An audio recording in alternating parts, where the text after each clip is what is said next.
అన్నాడంట, బాబు మీ పాస్టర్ గురించి ఎక్కువగా మాట్లాడతావు, మీ పాస్టర్ గారి కళ్ళు ఏ రంగులో ఉంటాయో నీకు తెలుసా, ఆయన కళ్ళు ఏ రంగులో ఉంటాయో చెప్పు అని చెప్పి ఒక వ్యక్తి సంఘానికి వచ్చే విశ్వాసిని అడిగాడట. అయితే ఈ సంఘానికి వచ్చిన విశ్వాసి అన్నాడంట, మా పాస్టర్ గారి కళ్ళు ఏ రంగులో ఉంటాయో నాకు తెలీదు, ఎందుకంటే ప్రార్థన చేసినప్పుడు ఆయన కళ్ళు మూసుకుంటాడు, ప్రసంగం చేసేటప్పుడు నేను కళ్ళు మూసుకుంటాను, ఆయన కళ్ళు ఏ రంగులో ఉన్నాయో నాకు తెలియదు అని అన్నాడట. సో నేను ప్రసంగం చేసుకునేటప్పుడు దయచేసి కళ్ళు మూసుకో, మేబీ ప్రసంగం అయినాక నా కళ్ళు ఏ రంగులో ఉన్నాయని మిమ్మల్ని అడుగుతుండొచ్చు. నేను ఈరోజు చాలా ప్రాముఖ్యమైన ఒక చాలా వాక్యానుసారమైన ఒక కార్యక్రమానికి మీరు వచ్చారు, నేను వచ్చాను. ఈ ప్రసంగం మొదలు పెట్టడానికి ముందే నేను ఒక స్టేట్మెంట్ చేయాలనుకుంటున్నాను. ఏంటంటే ఈరోజు ఏదైతే జరగబోతుందో అది వాక్యానుసారమైన పని. ఈరోజు మనం ఎందుకు ఇక్కడ గ్యాదర్ అయ్యాం, కలిసి ఉన్నామనంటే ఈరోజు జరగబోతున్న పని బైబిల్ అనుసారమైనది, వాక్య సంబంధమైనది. వాక్యం ఇది కరెక్ట్ మీరు చేస్తుంది అని చెప్పి ముద్ర వేసిన ఒక కార్యక్రమం అని నేను నా ప్రారంభ పలుకుల్లో చెప్పడానికి ఇష్టపడుతున్నాను. నూతన నిబంధనలో సంఘ నాయకత్వం అంటే ఏ విధంగా ఉండాలి, సంఘ నాయకులు ఏ విధంగా నియమించబడాలి, సంఘ నాయకత్వానికి ఉన్న విధులేంటి, అసలు సంఘానికి నాయకులను నియమించడానికి ఎటువంటి అధికారం ఉంది, లేకపోతే సంఘం యొక్క ప్రతిస్పందన ఏంటి అన్న విషయాలు చాలా చక్కగా పరిశుద్ధాత్మ దేవుడు వాక్యంలో రాసుంచాడు. కానీ విచారకరంగా నేటి సంఘాల్లో బెస్ట్ సంగతి మనకు అనవసరం, కానీ భారతీయ సంఘాల్లో అటువంటి మాదిరికరమైన సంఘ నాయకత్వం లేదు అనేది చాలా చాలా ఒప్పుకోవాల్సిన సత్యం. ఏదైతే వాక్యం బోధిస్తుందో సంఘ నాయకత్వం గురించి, దానికి విరుద్ధంగా సంఘ నాయకత్వం నేటి సంఘాల్లో ఉండడం భారతదేశ సంఘంలోనే కాదు, కొన్నిసార్లు ప్రపంచ సంఘాల్లో కూడా జరుగుతుంది. కాబట్టి ఈ రోజు రామకృష్ణ అనే తమ్ముడు ఈ యొక్క స్థానిక సంఘంలో పెరిగి స్థానిక సంఘంలో ఉంటూ ఈరోజు స్థానిక సంఘం పెద్దగా నియమింపబడుతున్న సందర్భంలో మనం అందరం వచ్చాం. అసలు ఏ విధంగా ఈ సంఘ నాయకత్వాన్ని నూతన నిబంధన అక్నాలెడ్జ్ చేస్తుంది, లేకపోతే నూతన నిబంధన ఏ విధంగా బోధిస్తుంది అన్న విషయాలు నేను ఈరోజు మీకు చెప్పాలని ఇష్టపడుతున్నాను. సో సంఘ నాయకత్వం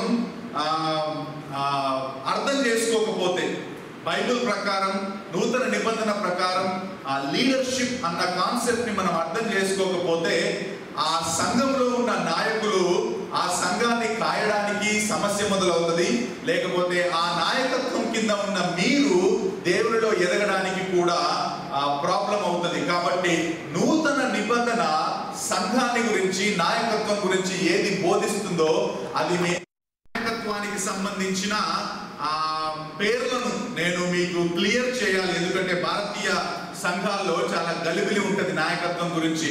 కానీ ఆ నామెన్క్లేచర్, నామధేయం అని వచ్చేమో ఆ పేర్లను నేను కొంచెం క్లియర్ చేసే ప్రయత్నం చేస్తాను.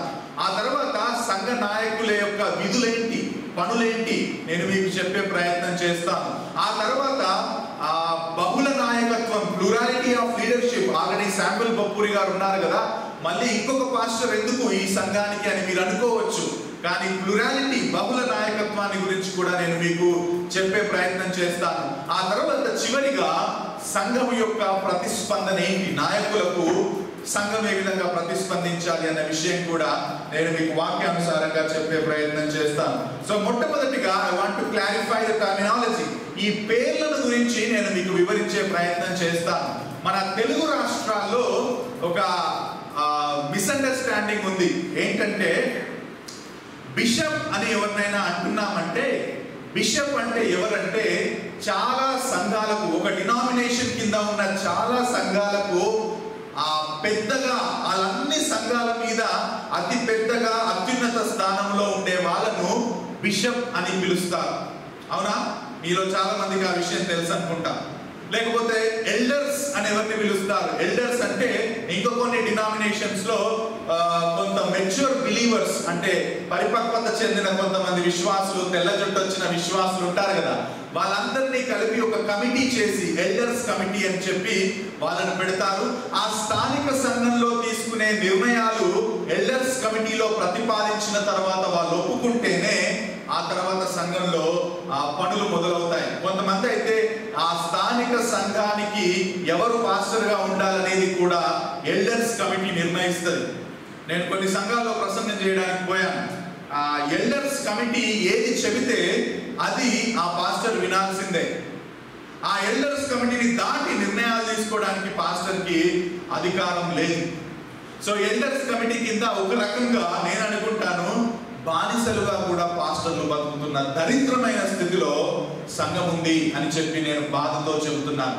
సో బిషప్ అంటే అన్ని సంఘాలకు పైన ఉన్నవాడు, ఎల్డర్స్ కమిటీ సంఘాన్ని తమ ఆధీనంలో ఉంచుకునే ఒక కమిటీ అని చెప్పి ఇటువంటి వాక్య విరుద్ధమైన ఆచారం, సాంప్రదాయం చాలా తెలుగు సంఘాల్లో ఉంది అని చెప్పడానికి నేనేమాత్రం కూడా సిగ్గుపడట్లేదు. కానీ మనం తెలుసుకోవాల్సిన విషయం ఏంటంటే అసలు బైబిల్ ఏం చెప్తుంది?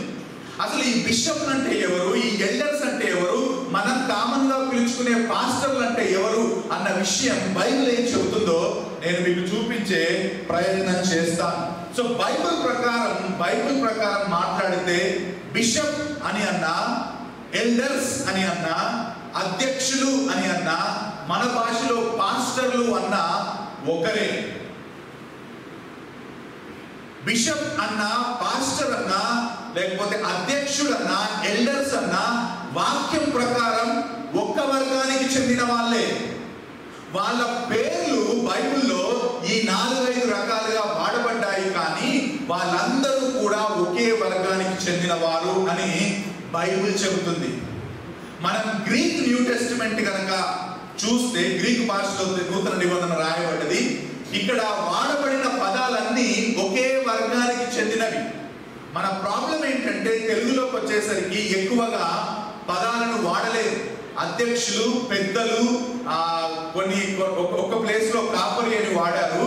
కానీ గ్రీక్ న్యూ టెస్టిమెంట్ లో వీళ్ళందరినీ ఒకే వర్గానికి చెందిన ప్రజలుగా నూతన నిబంధన స్కాలర్స్ లేకపోతే నూతన నిబంధన రచయితలు పరిచయం చేశారని నేను చెప్పాలనుకుంటున్నాను. ఇంతకు ముందు ఒక వచనం చదివాం మనం, 20వ అధ్యాయం 28వ వచనం. ఏమనుందంటే అక్కడ, దేవుడు తన స్వరక్తం ఇచ్చి సంపాదించిన తన సంఘాన్ని కాయడానికి పరిశుద్ధాత్మ మిమ్మును దేనియందు అధ్యక్షులుగా ఉంచెను.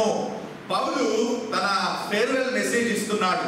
మీరు 17వ వచనం చూస్తే, మిలెతు నుంచి ఎఫెసస్ కి వర్తమానం పంపించి ఈ సంఘ పెద్దలందరినీ రమ్మన్నారు. వీళ్ళందరూ మన భాషలో ఎవరంటే అధ్యక్షులు, అంటే మన భాషలో ఎవరంటే పాస్టర్లు. సో మిలెతులో ఉన్న పౌలు ఎఫెసస్ కి మెసేజ్ పంపించి, ఈ పాస్టర్లారా మీరందరూ రండి, మీకు నేను ఫేర్వెల్ మెసేజ్ ఒకటి ఇవ్వాలి అని చెప్పి పిలిపించాడు. అందరు వచ్చారు. వాళ్ళందరికీ ఇన్స్ట్రక్షన్స్ ఇస్తూ ఆ పైన 17వ వచనంలో ఏమని రాయబడ్డది? సంఘపు పెద్దలు అని రాయబడ్డది. కానీ కింద వాళ్ళను ఉద్దేశించి 28వ వచనంలో పరిశుద్ధాత్మ దేనియందు మిమ్మల్ని అధ్యక్షులుగా, అంటే పెద్దలు వాళ్ళే, కింద ఎవరు? అధ్యక్షులు కూడా వాళ్ళే. మన భాషలో మాట్లాడితే ఆ సంఘ పెద్దలే, ఈ కింద కూడా పాస్టర్లు. వాళ్ళను ఉద్దేశించి 2 పదాలను అక్కడ పౌలు వాడినట్టుగా మనం చూస్తాం. సో అధ్యక్షులు వేరు, లేకపోతే పాస్టర్లు వేరు, బిషప్లు వేరు అని చెప్పడానికి బైబిల్ ఎక్కడా కూడా మనకు సపోర్టివ్ గా ఏ లేఖన భాగం కూడా చూపించట్లేదు. మీరు అధ్యక్షులు అంటే అక్కడ వాడబడిన పదం ఏంటంటే ఎపిస్కోపోస్ అన్న పదాన్ని పౌలు వాడతాడు. ఇదే పదాన్ని ఆయన 1వ తిమోతి 3వ అధ్యాయం 1వ వచనం మనందరికీ తెలుసు. ఆ నాయకులకు ఉండాల్సిన అర్హతల గురించి మాట్లాడుతూ, ఎవరైనా అధ్యక్ష పదవిని ఆశించిన ఎడల వాళ్ళు దొడ్డ పనిని ఆశిస్తున్నారు అని చెప్పి మొదలు పెడతాడు. అక్కడ కూడా పౌలు వాడిన పదం ఏంటంటే ఎపిస్కోపేస్. సో అక్కడ ఇంగ్లీష్ ట్రాన్స్లేషన్ బిషప్ అని చేశారు. అక్కడ ఇంగ్లీష్ ట్రాన్స్లేషన్ బిషప్ అని చేశారు. వీళ్ళెవరు అనంటే ఇక్కడ అధ్యక్షులుగా పిలువబడుతున్న వాళ్ళే ఇక్కడ బిషప్ గా పిలువబడుతున్నారంటే పాస్టర్లే బిషప్స్ గా నూతన నిబంధన నిర్వచిస్తుంది. మీకు విషయం చెప్పాలా, అసలు పాస్టర్ అన్న పదం ఇంగ్లీష్ బైబుల్లో మనం మాటికి వాడతాం కదా, పాస్టర్ గారు పాస్టర్ గారు పాస్టర్ గారు అని. ఆ బిషప్ అని పిలువం. బిషప్ శాంపిల్ బొప్పూరి గారిని ఎప్పుడైనా పిలుస్తామా? పిలువు. ఎందుకంటే బిషప్ అంటే అన్ని సంఘాలకు పెడుతున్న ఒక వ్యక్తి అని అనుకుంటాం, కానీ బైబిల్ ప్రకారం ఆయన బిషప్. పాస్టర్ అన్న పదం కేవలం ఒకటేసారి నూతన నిబంధనలో వాడారు.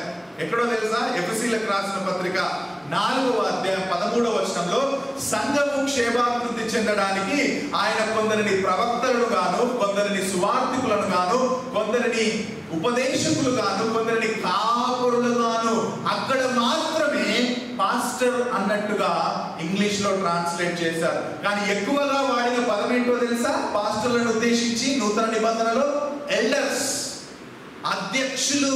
అధ్యక్షులు అన్న పదాన్ని మాటికి వాడారు. సో మీ పాస్టర్ గారే బిషప్, మీ పాస్టర్ గారే ఎల్డర్, మీ పాస్టర్ గారే పాస్టర్. నేను ఎందుకు ఇది క్లారిఫై చేయాలనుకుంటున్నానంటే, మనం అర్థం చేసుకునే విధానాన్ని బట్టే మనం ఇతరులతో సంబంధాలు పెంచుకునే అవకాశం ఉంటుంది. ఇప్పుడు బిషప్ అంటే పెద్దగా అయ్యేసరికి మనం ఆయన ఒక గొప్ప వ్యక్తి, ఆయన అన్నింటి మీద అధికారం ఉన్న వ్యక్తి, మనం సింపుల్ పాస్టర్స్, ఆయన కింద పనిచేసేవాళ్ళం. బిషప్ అంటే అందరికీ పైన ఉన్న వ్యక్తి. సో ఆయనతో రిలేట్ చేసుకునే విషయంలో కూడా మనం తేడా చూపిస్తాం. కానీ నూతన నిబంధన ఏం చెప్తుందంటే, వీళ్ళందరూ కాపరి అన్నా, బిషప్ అన్నా, ఎల్డర్ అన్నా, వీళ్ళందరూ ఒకే వర్గానికి చెందిన వాళ్ళు, వీళ్ళందరూ ఒకే తరగతికి చెందిన వాళ్ళు అని చెప్పే ప్రయత్నం చేస్తున్నాను. దయచేసి గమనించండి, ఎల్డర్స్ కమిటీకి పాస్టర్లను నిర్ణయించే అధికారం లేదు. అసలు వాళ్ళని ఎల్డర్స్ కమిటీ అనొద్దు. మీరు సంఘంలో కమిటీ పెట్టుకోండి, తప్పేం లేదు. అది కూడా ఎట్లా వాక్యానుసారంగా సపోర్ట్ చేస్తారో నాకు తెలియదు, కానీ ఎల్డర్స్ కమిటీ అని చెప్పి మీరు సంఘ నాయకుడిని మీ ఆధీనంలో పెట్టుకొని ఆయనను ఆటాడిస్తుంటారు చూడండి, అది వాక్య విరుద్ధం. అథారిటీ, అసలు నూతన నిబంధనలో సంఘ నాయకుడికి సంఘం మీద అథారిటీ లేదు అంటాడు జాన్ మెకార్థర్. ఒకవేళ ఉన్నా అది 0%. ఆ సంఘం మీద అధికారం పూర్తిగా ఎవరికి ఉంటదంటే సంఘానికి శిరస్సు అయిన యేసు క్రీస్తుకు మాత్రమే ఉంటది అని చెప్పి జాన్ మెకార్థర్ గారు అంటారు. ఆ బాధ్యత మాత్రం పాస్టర్ గారికి ఉంటది. ఆ సంఘాన్ని కాచే బాధ్యత పాస్టర్ గారికి ఉంటది. అధికారం చెలాయించడానికి, నేను చెప్పిందే వినాలి అని చెప్పి విర్రవీగడానికి ఏ పాస్టర్కి అధికారం లేదు. ఎల్డర్స్ కమిటీకి కూడా లేనే లేదు. పాస్టర్ అన్నా, బిషప్ అన్నా, ఎల్డర్ అన్నా ఒకే తరగతికి చెందిన వాళ్ళు అని చెప్పే ప్రయత్నం నేను చేస్తున్నాను. కానీ పరిచారకులు ఉంటారు. మళ్ళీ పరిచారకులను ఇంగ్లీష్లో డీకన్స్ అని అంటాం. డీకన్స్ అనే ఒక వర్గం ఉంటుంది. అసలు ఒకవేళ మనం ఆ వర్గాలను విభజించాలనుకుంటే, నేను ఒక ఇంగ్లీష్ బుక్ లో ఒక చిన్న చాప్టర్ ట్రాన్స్లేట్ చేస్తున్నాను. విలియం మెక్డొనాల్డ్ అని ఆయన రాశాడు. అందులో ఆయన క్లియర్ గా మెన్షన్ చేస్తాడు. ఒకవేళ ఆ వర్గాలే కనుక మనం చూసుకుంటే 3 వర్గాలు ఉన్నాయి. ఒకరు అధ్యక్షులు అంటే పాస్టర్లు, రెండవ వాళ్ళు డీకన్స్ అంటే పరిచారకులు, మూడవ వాళ్ళు విశ్వాసులు. That's it.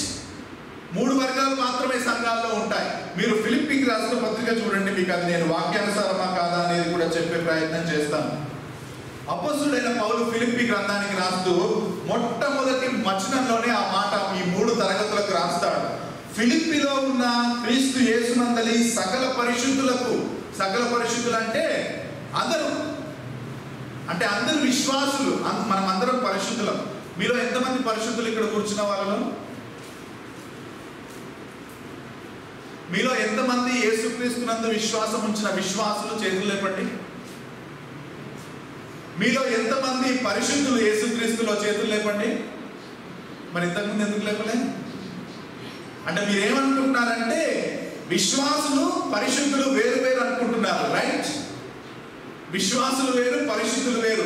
అంటే యేసుక్రీస్తును అంగీకరించిన తర్వాత విశ్వాసులం అయిపోతాం, కానీ పరిశుద్ధులు కావాలంటే కష్టం. అది చాలా సంవత్సరాలకు జుట్టు తెల్లబడాలి, దగ్గు దమ్ము రావాలి, అప్పుడైతే పరిశుద్ధులం అని అనుకుంటున్నారేమో. కాదండి.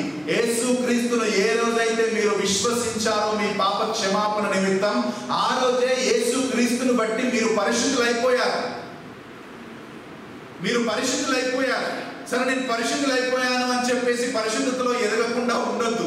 ప్రోగ్రెసివ్ శాంక్టిఫికేషన్, ఆయన వచ్చేంత వరకు మళ్ళీ మనం పరిశుద్ధతలో ఎదుగుతాం.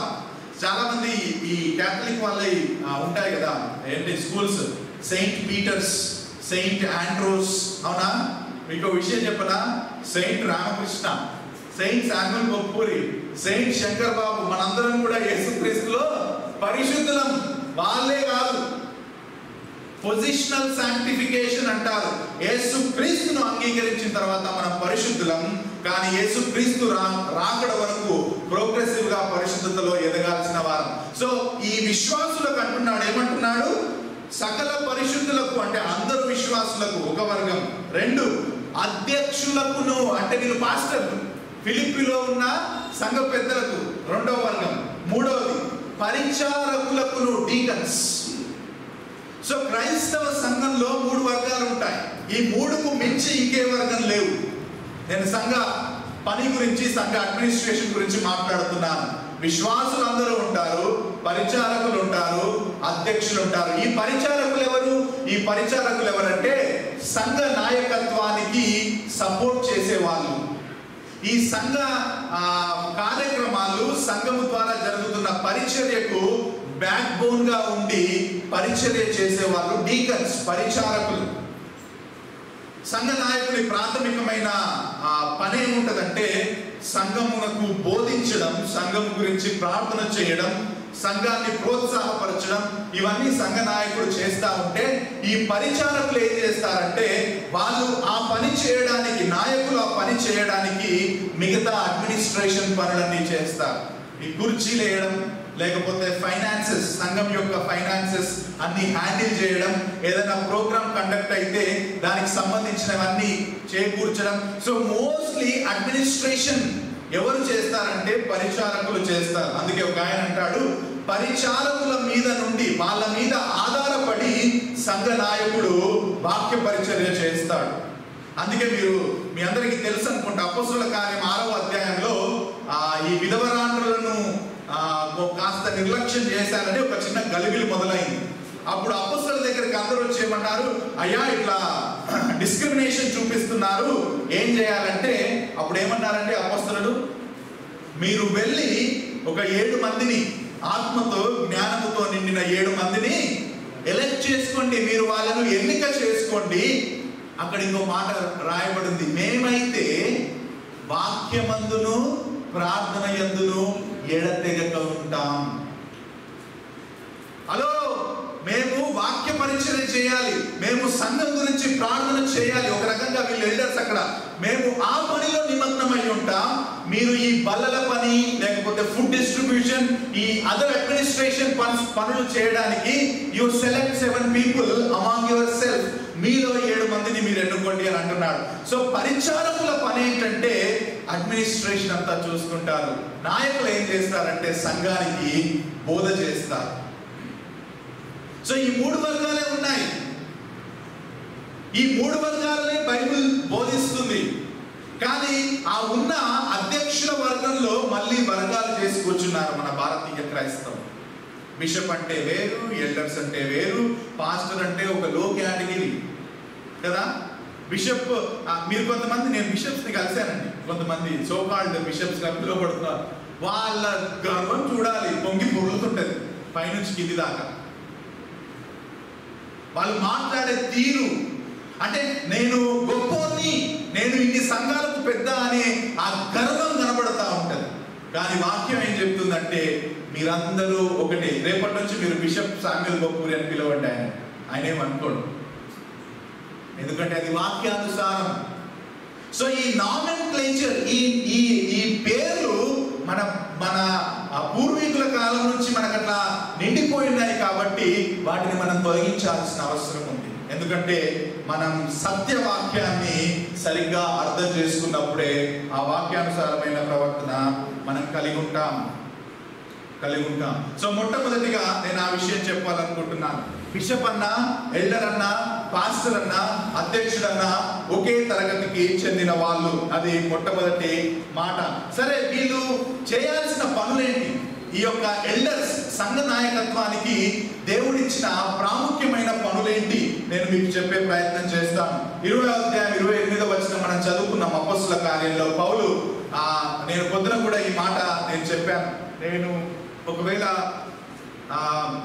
చచ్చిపోతే ఆ చచ్చిపోయేంత వరకు గుర్తుపెట్టుకోవాలనుకున్న కొన్ని వచనాల్లో ఈ వచనం కూడా ఒకటి. అపొస్తలుల కార్యం 20:28, దేవుడు తన స్వరక్తం ఇచ్చి సంపాదించిన సంఘము, దేవుడు తన స్వరక్తం ఇచ్చి సంపాదించిన సంఘాన్ని కాయడానికి పరిశుద్ధాత్మ మిమ్మల్ని అధ్యక్షులుగా ఉంచింది కాబట్టి మీ మట్టుకు మీరు సంఘమును బట్టి జాగ్రత్తగా ఉండండి అని అంటున్నాడు. సో దేవుడు నాయకులకు ఇచ్చిన ప్రాథమికమైన బాధ్యత ఏంటంటే సంఘాన్ని దేవునిలో పెంచి పోషించడం. వారి ఆత్మీయ జీవితాలను దేవునిలో కాచేవారు సంఘ కాపరులు. పాస్టర్లకున్న ప్రాథమికమైన పని ఏంటంటే షెపర్డింగ్ ద ఫ్లాక్. దేవునిలో దేవుని వాక్యంతో వాళ్ళను పోషిస్తారు. దేవుని వాక్యాన్ని వాళ్ళకు బోధించి వాళ్ళను ఆత్మీయంగా ప్రభువులో ఒక పరిపక్వత కలిగిన క్రైస్తవులుగా చేసే పని ప్రాథమికంగా సంఘ నాయకుడికి ఉంటుంది. మీరు ఈ కాంటెక్స్ట్ లో చూస్తే కింద 29వ వచనం చూడండి. 28వ ఆ మాట చెప్పిన తర్వాత పౌలు దాని కింద 29లో ఒక మాట మాట్లాడతాడు. ఏంటా మాట? 29వ వచనం, నేను వెళ్ళిపోయిన తర్వాత క్రూరమైన తోడేళ్లు మీలో ప్రవేశించునని నాకు తెలియను, వారు మందను కనికరింపరు. ఎవరి క్రూరమైన తోడేళ్లు? అబద్ధ బోధకులు, వాక్యాన్ని వక్రీకరించి బోధ చేసే వాళ్ళు, వాక్యాన్ని వక్రీకరించి సువార్తను ప్రకటించే వాళ్ళు. వీళ్ళు వచ్చి మందను కనికరింపరు. వాళ్ళు వాళ్ళ అబద్ధ బోధలతో సంఘాన్ని గలిబిలి చేస్తారు. కాబట్టే పౌలు అంటున్నాడు, మీ మట్టుకు మీరు సంఘాన్ని బట్టి చాలా జాగ్రత్తగా ఉండండి. పరిశుద్ధాత్మ మిమ్మల్ని అధ్యక్షులుగా ఉంచింది. ఎందుకు అధ్యక్షులుగా ఉంచింది? అబద్ధ బోధల నుండి మీ సంఘాన్ని రక్షించడానికి మీకు ఆ అవకాశం దొరికింది. పాస్టర్కున్న ఒక ప్రాథమికమైన పని ఏంటో తెలుసా? సత్యవాక్యాన్ని బోధిస్తాడు, కానీ మరో ప్రాముఖ్యమైన పని ఏంటంటే అబద్ధ బోధల నుండి సంఘాన్ని కాపాడతాడు. మీరు యేసు ప్రభుని నమ్ముకోండి, మీ బాధలు పోతాయి. మీరు యేసు ప్రభుని నమ్ముకోండి, మీకు ఉద్యోగం వస్తుంది. మీరు యేసు ప్రభుని నమ్ముకోండి, మీకు స్వస్థత వస్తుంది. ఏది యేసు ప్రభుని నమ్మకపోతే, ఆ స్వస్థత రాకపోతే యేసు ప్రభు అసలు దేవుడు కాదా? యేసు ప్రభు కేవలం మన స్వస్థతను ఇవ్వడానికో లేకపోతే మనకు ఉద్యోగాలు ఇవ్వడానికో వచ్చాడా? ఆయన ఏమన్నా కంపెనీ ఓపెన్ చేసుకొని కూర్చున్నాడా మనకు ఉద్యోగాలు ఇవ్వడానికి? ఆయన ఏమైనా హాస్పిటల్ ఓపెన్ చేసి కూర్చున్నాడా మనకు స్వస్థతను ఇవ్వడానికి? అబద్ధ బోధలు. యేసు ప్రభు వచ్చింది మనకు ఉద్యోగాలు ఇవ్వడానికో మన జీవితాలు చక్కగా చేయడానికో కాదు. ఆయన వచ్చింది పాప క్షమాపణను ఇవ్వడానికి, నరకం నుంచి నిన్ను తప్పించి నీకు నిత్య జీవం ఇవ్వడానికి. అది ప్రాథమికంగా యేసు ప్రభు ఈ లోకానికి రావడానికి కారణం. ఆయన స్వస్థతనిస్తాడు, కొన్నిసార్లు ఇవ్వడు. ఆయన ఉద్యోగం ఇస్తాడు, కొన్నిసార్లు ఇవ్వడు. ఆయన కష్టాలు కొన్నిసార్లు అలౌ చేస్తాడు. అంత మాత్రాన యేసు ప్రభు దేవుడు కాకుండా పోతాడా? అబద్ధ బోధల నుండి రక్షించడానికి, ఈ ప్రాస్పరిటీ ప్రీచర్స్ నుంచి రక్షించడానికి దేవుడు సత్యవాక్యాన్ని సూటిగా బోధించే కాపరులను నియమించాడు. అందుకు కాపరులు నియమించబడ్డారు అని పౌలు ఇక్కడ రాస్తాడు. 2వ తిమోతి 4వ అధ్యాయం 2వ వచనంలో తిమోతికి రాస్తున్న పత్రిక పాస్టోరల్ ఎపిసల్ అంటారు. అంటే సంఘాన్ని ఉద్దేశించి ఒక పాస్టర్కి రాసిన పత్రిక. ఆ తిమోతికి రాస్తాడు పౌలు, వాక్యమును ప్రకటించుము, ఉపదేశించుము, ఖండించుము, గద్దించుము, బుద్ధి చెప్పుము. మాటి మాటికి అదే మాటను చెప్తున్నాడు. అంటే పాయింట్ ఏంటంటే పాస్టర్ యొక్క మరొక ప్రాథమికమైన పని ఏంటంటే సత్యవాక్యాన్ని సూటిగా బోధించడమే కాకుండా ఆ సంఘములో సంఘస్థులలో పాపం ఉంటే వారి కళ్ళలోకి సూటిగా చూసి, నువ్వు తప్పు చేస్తున్నావు, నీ తప్పు వాక్య విరుద్ధమైనది అని సంఘాన్ని లేకపోతే వ్యక్తుల యొక్క పాపాలను ఖండించే పని కూడా పాస్టర్కు దేవుడు ఇచ్చాడు. మీ పాస్టర్ నీ దగ్గరకు వచ్చి నీ పాపాన్ని ఖండించినప్పుడు నువ్వెవడిని నన్ను అని చెప్పి నువ్వు బయట కనకపోవచ్చు, కానీ లోపల కూడా నువ్వు అనుకున్నావు అనుకో, నువ్వు వాక్య విరుద్ధమైన క్రైస్తవుడు. దేవుడు ప్రతి విశ్వాసికి ఇచ్చాడు. కేవలం పాస్టరే వచ్చి మన పాపాన్ని ఖండించాలని రూల్ లేదు. Every believer can come to you and every believer can correct your sin. నీ ప్రతి పాపాన్ని ప్రతి విశ్వాసి ఖండించవచ్చు. కానీ పాస్టర్ అది ఇంకా ఎక్కువగా, ఎందుకంటే ఆయన మీ ఆత్మలను కాసే వ్యక్తి కాబట్టి ఆయన వచ్చి నిన్ను కరెక్ట్ చేయడానికి వాక్యం ఆయన అలో చేస్తుంది కాబట్టి అది మనం అంగీకరించడానికి సిద్ధంగా ఉండాలి. వాక్యాన్ని ప్రకటించడం అనే ప్రాముఖ్యమైన పనిని దేవుడు ఎల్డర్స్కి ఇచ్చాడు. ఆత్మతో నింపబడి పరిశుద్ధాత్మ ద్వారా సంఘాన్ని కాయడానికి నియమింపబడ్డ ఆ కాపరి నీ పాపాన్ని కరెక్ట్ చేస్తున్నప్పుడు దాన్ని తగ్గింపుతో అంగీకరించాలే కానీ గర్వంతో తిరస్కరించే ప్రయత్నం చేస్తే నీ ఆత్మకు అభివృద్ధి దొరకదు, నువ్వు ఆత్మీయంగా అభివృద్ధి చెందవు అని నేను చెప్పే ప్రయత్నం చేస్తున్నాను. అందుకే అపొస్తలుల కార్యం 6వ అధ్యాయంలో అంటాడు, మేము వాక్య పరిచర్య చేస్తాం, మేము ప్రార్థన చేస్తాం, మీరెళ్ళి పరిచారకులు ఈ పనులు చేయండి. సంఘం గురించి ప్రార్థన చేస్తాడు కాపరి. ఎందుకంటే ఆయనకు తెలుసు ఆయన ద్వారా సంఘము రూపాంతరం చెందదు. ఆయన అల్టిమేట్ గా దేవుని మీద ఆధారపడతాడు. దేవా, ఈ సంఘాన్ని కాయడానికి నువ్వు నాకు అవకాశం ఇచ్చావు, కానీ ఇది నా అంతటా నేను చేయలేను, నేను నీ మీద ఆధారపడుతున్నాను అని ప్రార్థన చేస్తాడు కాపరి.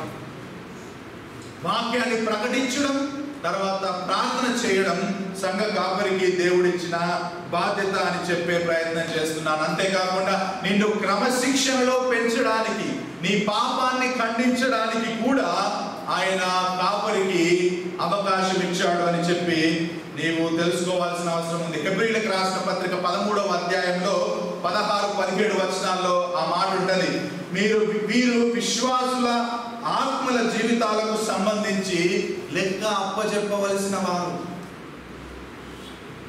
మీరు వచ్చి ఇక్కడ కూర్చొని వాక్యం విని వెళ్ళిపోయి ఆ తర్వాత మళ్ళీ ఏదో కార్యక్రమం వస్తే వచ్చి కూర్చొని వెళ్ళిపోయే క్రైస్తవులుగా ఉంటే దానికి ఎవరేం చేయలేదు. కానీ మీరు చర్చికి కమిటెడ్గా ఉన్నారు, యేసుక్రీస్తు మాటల్లో మీరు సీరియస్గా నడిచే క్రైస్తవులు అయితే మీ జీవితాలను బట్టి ఒక వర్గం లేకపోతే ఒక గ్రూప్ ఆఫ్ పీపుల్ లెక్క అప్పచెప్పే బాధ్యత ఉంది. ఒకరోజు మీ కాపరిని ప్రభు అడుగుతాడు, నువ్వు ఏ విధంగా నీ సంఘాన్ని పెంచి పోషించావు? ఆ లెక్క అప్పచెప్పవలసిన బాధ్యత కలిగి సంఘ పరిచర్య చేస్తాడు కాపరి. అందుకే వచ్చి నిన్ను కరెక్ట్ చేస్తాడు, అందుకే వచ్చి నిన్ను ప్రోత్సాహపరుస్తాడు, అందుకే వచ్చి నీ పాపాన్ని ఆయన ఖండిస్తాడు. ఎందుకంటే ఒకరోజు ఈ కాపరి లెక్క అప్పచెప్పాలి దేవుడు తనకిచ్చిన సంఘాన్ని బట్టి. కాబట్టి కాపరిని దగ్గరికి వచ్చినప్పుడు నువ్వు అంగీకరించాలి కానీ ఆయనను తిరస్కరించొద్దు. ఇంకేం చేస్తారు కాపరులు? అనారోగ్యంగా ఉన్న వారిని దర్శిస్తారు. యాకోబు రాస్తాడు, మీలో ఎవరైనా సిక్గా ఉంటే పెద్దలను పిలిపించి ప్రార్థన చేయించుకోండి అని అంటాడు. ఈ కాపరికి ఉన్న మరొక ప్రాథమికమైన బాధ్యత ఏంటంటే కేవలం ప్రసంగం చేయడమే కాదు, బలహీనంగా ఉన్న విశ్వాసులను బలపరచడం, అనారోగ్యంగా ఉన్న వాళ్ళని దర్శించి ప్రార్థన చేయడం, ఎవరైనా వ్యక్తిగత జీవితాల్లో మానసికంగా కూడా కృంగిపోతే వారిని వెళ్ళి దేవుని వాక్యాన్ని బట్టి ప్రోత్సహించడం, వారిని క్రీస్తులో తిరిగి లేపే ప్రయత్నం చేయడం, ఇవన్నీ ఎవరు చేస్తారంటే కాపరి చేస్తాడు. మీ అందరికీ తెలుసు, మనం గొర్రెల కాపరిని చూస్తే ఆయన ఓకే ఓ గొర్రె కుండుతుంది కదా అంటే దాన్ని అట్లా వదిలేయడు. ఒకవేళ వదిలేస్తే ఆయన మంచి కాపరి కాదు. ఆ గొర్రెను కట్టుబడతాడు, దాన్ని విశ్రాంతినిస్తాడు, దానికి కావలసిన నయం ఏ విధంగా అయితే దాన్ని మంచిగా అవుతుందో అది ప్రయత్నం చేస్తాడు. అది చేస్తేనే ఆయన మంచి కాపరి. సో మన నాయకులు కూడా చేయాల్సింది ఏంటంటే బలహీనంగా ఉన్న విశ్వాసులను బలపరచాలి, అనారోగ్యంగా ఉన్న వాళ్ళని దర్శించాలి. వాళ్ళు ఒకవేళ ఏదైనా లైఫ్లో ఏదైనా డిఫికల్ట్ ప్రాసెస్ గుండా వెళితే వాళ్ళను దేవుని వాక్యంతో ప్రోత్సాహపరచాలి. ఇవన్నీ కాపరి చేయాల్సిన విధులు. ఇక్కడ ఒక మాట చెప్పాలని ఇష్టపడుతున్నాను. సరే, మా కాపరి వచ్చి ఇవన్నీ చేయాలి కదా, నేను ఎందుకు కాపరికి చెప్పడం అని మీరు అనుకోవద్దు. ఒకవేళ ఏదైనా మీ లైఫ్లో డిఫికల్టీ ఉంటే go and share with your pastor. ఆయన చేయాలి, కానీ మీరు కూడా మీ పాస్టర్ గారి దగ్గరికి వెళ్ళి మీ యొక్క లైఫ్లో జరుగుతున్న విషయాలను బట్టి షేర్ చేయాలి. ఒక తమ్ముడు గత వారం మాకు బాగా తెలిసిన తమ్ముడు ఒక స్థానిక సంఘంలోనే పెరిగాడు. తన లైఫ్లో జరుగుతున్న ఒక ప్రత్యేకమైన విషయాన్ని బట్టి తన కాపరితో, తనకు ఆ కాపరి చాలా క్లోజ్, ఆ కాపరితో తన జీవితంలో జరుగుతున్న సంఘర్షణను గురించి చెప్పుకోలేకపోయాడు. చాలా డిప్రెషన్ గుండా వెళ్ళిపోయాడు. ఒకవేళ ఆ కాపరికి చెప్పుకుంటే సహాయం దొరికేదేమో, కానీ చెప్పలేడు. మిగతా అందరికీ తెలుసు, కాపరికి తెలీదు. ఒకరోజు ఆయన సూసైడ్ చేసుకొని చనిపోయాడు. కాపరులు సమస్త జ్ఞానం కలిగిన వాళ్ళు కాదు, దేవుడు మాత్రమే సమస్త జ్ఞానం. ఆయనకు నీ జీవితంలో ఏం జరుగుతుందో అన్నీ తెలుసు దేవుడికి, కానీ పాస్టర్కి ఏం తెలియదు. ఎందుకంటే పాస్టర్ కూడా మనలాంటి వ్యక్తే. కాబట్టి నీ జీవితంలో జరుగుతున్న సంఘర్షణను బట్టి నువ్వు వెళ్ళి నీ కాపరితో చెప్పుకోవాలి. నాకు కొన్నిసార్లు మన ఫెయిత్ను బట్టి, మన విశ్వాసాన్ని బట్టి కూడా ప్రశ్నలు వస్తుండొచ్చు. మీ సంఘ కాపరి దగ్గరికి వెళ్ళండి, కాపురుల దగ్గరికి వెళ్ళండి, మాట్లాడండి, మీ యొక్క ఇష్యూస్ వాళ్ళతో షేర్ చేసుకోండి. అప్పుడు దేవుడు వాళ్ళను ఉపయోగించుకొని మీ యొక్క జీవితాలను మార్చడానికి ప్రయత్నం చేస్తాడు. వాళ్ళే నా దగ్గరికి రావాలి, వాళ్ళే నన్ను పట్టించుకోవాలని కూడా మనం అనుకోవద్దు అని చెప్పే ప్రయత్నం చేస్తున్నాను. అది ఎన్నో ఉన్నాయి, నేను చాలా 1 అవర్లో ఫినిష్ చేయాలి కాబట్టి ఫాస్ట్గా వెళ్తున్నాను. మూడవది బహుళ నాయకత్వం. సామ్యూల్ పప్పూరి గారు ఆల్రెడీ ఉన్నారు కదా, మళ్ళీ ఇంకో సంఘ పెద్ద ఎందుకు? మన తెలుగు రాష్ట్రాల్లో సింగిల్ పాస్టర్ చర్చెస్ చాలా ఉంటాయి. 95% అవే, ఒక్కడే ఉంటాడు, మోనార్క్ అన్నమాట. ఆ ఒక్క పాస్టరే సంఘం అంతా నడిపిస్తాడు. ఇంకా చాలా ప్రమాదకరమైన విషయం ఏంటంటే ఈ పాస్టరే అన్ని పనులు చేస్తాడు. మెసేజ్ చెప్పేది ఆయన్నే, ఇటువంటి ఏమైనా ఉంటే వాటన్నింటినీ మైక్ సెట్ చేసుకోవాల్సింది ఆయనే. కొంతమంది అయితే మ్యూజిక్ కూడా వాళ్ళే. ఇక్కడ జాన్సన్ ఉన్నాడు, కనీసం పాటలు పాడడానికి పాటలు కూడా పాస్టర్ గారులే వాడతారు. ఈ కుర్చీలు కూడా వాళ్ళే ఇస్తారు. విజిట్ చేయాలి వాళ్ళే, బైబిల్ స్టడీలు తీసుకోవాలి వాళ్ళే, దర్శనాలు చేయాలి వాళ్ళే, మళ్ళీ సంఘ కార్యక్రమాలన్నీ చేయాలి వాళ్ళే. అమ్మ, మన తెలుగు రాష్ట్రాల్లో కష్టపడేంత పాస్టర్లు ప్రపంచంలో ఇంకెక్కడ కష్టపడరేమో అనిపిస్తుంది నాకు. కానీ వాక్యం ఏం చెబుతుందంటే సంఘానికి ఒక్క పాస్టరే ఉండాలని వాక్యం చెప్పట్లేదు. మీకు ఇది కొత్తగా అనిపించవచ్చు, ఏంటి ఈయన కొత్తగా మాట్లాడుతున్నాడు అని. కానీ వాక్యాన్ని బట్టి నేను ఆ మాట మాట్లాడుతున్నాను. కొత్త నిబంధనలో ఏ సంఘాన్ని మీరు చూసినా, నూతన నిబంధనలో ఏ సంఘాన్ని మీరు చూసినా ఒక్కరి కంటే ఎక్కువ పాస్టర్లు ఉన్నారు, ఒక్కరి కంటే ఎక్కువ కాపరులు ఉన్నారు. ఒక్క కాపరే మొత్తం సంఘాన్ని చూసుకున్న దాఖలాలు నూతన నిబంధనలో లేవు, నూతన నిబంధన సంఘంలో లేవు అని చాలా మంది బైబిల్ స్కాలర్స్ నమ్ముతారు. ఎందుకంటే వాక్యం ఆ విధంగా బోధిస్తుంది. మీకు కొత్తగా అనిపించవచ్చు, కానీ వాక్యాన్ని బట్టి నేను ఆ మాట చెబుతున్నాను. ఎక్కడుంది ఆ వాక్యం మీరని ప్రశ్నిస్తే అదే అపొస్తలుల కార్యం 20:28లో పౌలు అంటాడు, పరిశుద్ధాత్మ మిమ్మల్ని దేని యందు అధ్యక్షులుగా ఉంచెను. ప్లూరల్ వర్డ్ అది, ఒక్క అధ్యక్షునిగా అనలే అక్కడ, అధ్యక్షులు. మీరు 17వ వచనం కూడా పిలిపిస్తే మిలెతు నుంచి ఎఫెసస్ కి వర్తమానం పంపి సంఘ పెద్దలు అని అనలేదు అక్కడ, సంఘ పెద్దలు, ప్లూరల్ వర్డ్ అక్కడ మాట్లాడినట్టుగా పౌలు మనం చూస్తాం. అంతేకాకుండా మీరు అపొస్తలుల కార్యం 14వ అధ్యాయం 23వ వచనం మీ బైబిల్లో తెరిచి చూడండి. అపొస్తలుల కార్యం 14వ అధ్యాయం 23వ వచనంలో ప్రతి సంఘములో పెద్దను నియమించి అని లేదు అక్కడ. ప్రతి సంఘములో పెద్దలను ఏర్పరిచి ఉపవాసం ఉండి ప్రార్థన చేసి వారు నమ్మిన ప్రభువుకు వారిని అప్పచెప్పారు. ప్రతి సంఘాల్లో ఆదిమ అపొస్తలులు లేపింది ఒక వ్యక్తిని కాదు, ఒకటి కంటే ఎక్కువ వ్యక్తులను పెద్దలుగా నియమించారు. ఫిలిప్పీ రాసిన పత్రిక 1:1లో కూడా మనం చూసాం, సకల పరిశుద్ధులకు అధ్యక్షులకు, ప్లూరల్ వర్డ్, అది సింగులర్ కాదు, ఒక వ్యక్తి కాదు, అధ్యక్షులు అంటే ఒకటి కంటే ఎక్కువ. మీరు 1 పేతురు 5వ అధ్యాయం 1వ వచనం చూస్తే పేతురు అంటాడు, నేను తోటి పెద్దను మీ పెద్దలకు రాస్తున్నాను. 1వ పేతురు, ఇవన్నీ మీరు ఇంటికి వెళ్ళి కావాలిస్తే గమనించండి. మీరు గ్రీక్ లో కనుక ఆ వర్డ్ చూస్తే, ఈ వర్డ్స్ నేను ఏవైతే చెప్తున్నానో అవన్నీ కూడా ఒకటి కంటే ఎక్కువ మందికి రాశారు అని చెప్పి మనకు అర్థమవుతుంది. ప్లూరల్ వర్డ్ అక్కడ వాడారు. సంఘ పెద్దలు, సంఘ అధ్యక్షులు, తోటి పెద్దలు రాస్తున్నాను మీలో ఉన్న పెద్దలకు, అంటే ఒకటి కంటే ఎక్కువ పెద్దలు ఉన్నారు అని చెప్పే ప్రయత్నం చేస్తున్నాను. హెబ్రీ రాసిన పత్రిక 13 ఇంతకు మనం చదివాం. 7వ వచనం, 17వ వచనం, 24వ వచనంలో మీరు లాస్ట్ చాప్టర్ ఆఫ్ హీబ్రూస్ 13వ అధ్యాయం 3 సార్లు మీ పైని నాయకులు అని హెబ్రీ గ్రంథకర్త అంటాడు. మీ పైని నాయకులు, నాయకుడు కాదు. అంటే అర్థం ఏంటంటే ఒకటి కంటే ఎక్కువ నాయకులు ఉన్నారు.